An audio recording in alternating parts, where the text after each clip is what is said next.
We're hatching, summoning, herding. I don't know what we're doing to them, but it involves cute dragons.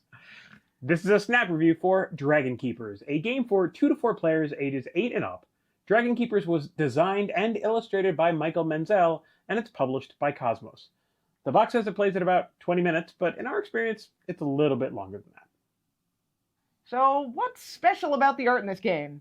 Well, Michael Menzel's illustrations never disappoint. I mean, just look at these adorable dragons! The graphic design in Dragonkeepers is pretty good. There's a lot of things going on with points, so it's not as obvious as it could be, but it does a pretty good job. All right, Anitra, let's talk mechanics. We are collecting, I guess, cute dragons. So how does all of that work? There are a lot of bits to set up, like sorting these amulets into stacks of their number, putting out a number of pearls face down, separating out the shadow dragons, and dealing starting hands depending on player order. Put the book cards in 2 decks, the color deck and the number deck. Flip one of each face up in front of the book. On your turn, you'll pull up to 3 dragon cards from this display in front of the decks, one at a time. You can pick whether you want a number or a color each time you take a card. Then, after you've taken up to 3 cards, you may put a card back onto the book if you want. Why would you do this? Well, you might want to do this because your next step is to play a set of dragons from your hand that correspond exactly to the number and color shown on top of the decks. So in this case, you may play 3 orange dragons into your tableau. You'll play them on top of any other orange dragons you already have there. But there's another catch. You can only play dragons that aren't trapped. In this case, my orange dragons have other colored dragons on both sides of them, so I can't play more orange dragons for the rest of the game. After you've played your dragons, take the rewards shown on the number card. If you complete a medallion, also take a face-down pearl and put it inside the medallion. Whether or not you played dragons this turn, everyone else around the table also gets a chance to play a set of dragons matching the book. Then it's the next player's turn to draw cards. Regarding the rewards, this is the lowest medallion piece, this is the highest medallion piece, this is a shadow dragon, a crystal, and an egg. Speaking of shadow dragons, they're wild. You can add them to 1 or more colored dragons to make your group larger, but you can't play them by themselves.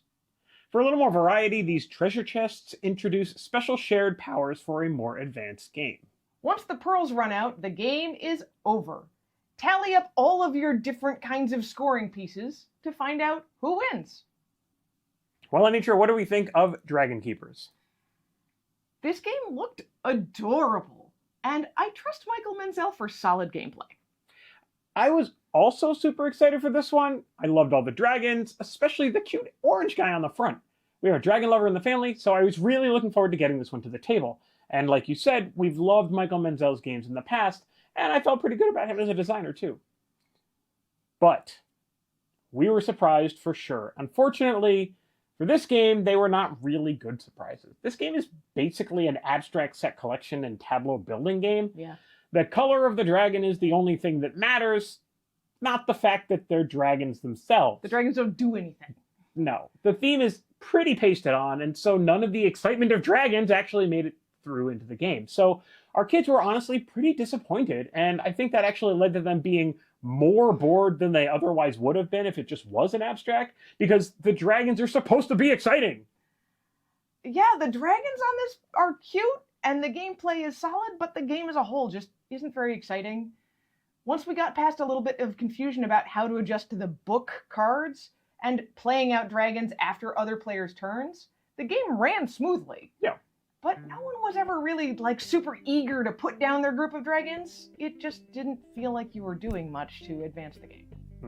So, Andrew, do we recommend Dragonkeepers? Well, despite the very adorable box and the fact that dragons are totally in the zeitgeist, Thanks, Daenerys. this one just fell flat with our family. We don't mind this as a set collection abstract, but in terms of expectations matching reality, unfortunately, Dragonkeepers didn't. It's a perfectly functional game, and it got its age recommendation just right. But when you look at this game box for ages 8 and up, with a spellcaster and a giant dragon on the front, you're definitely gonna come to the wrong conclusions compared with what you're gonna get in the box. We're gonna give Dragonkeepers 3 medallions out of 5. And that's Dragonkeepers In a snap.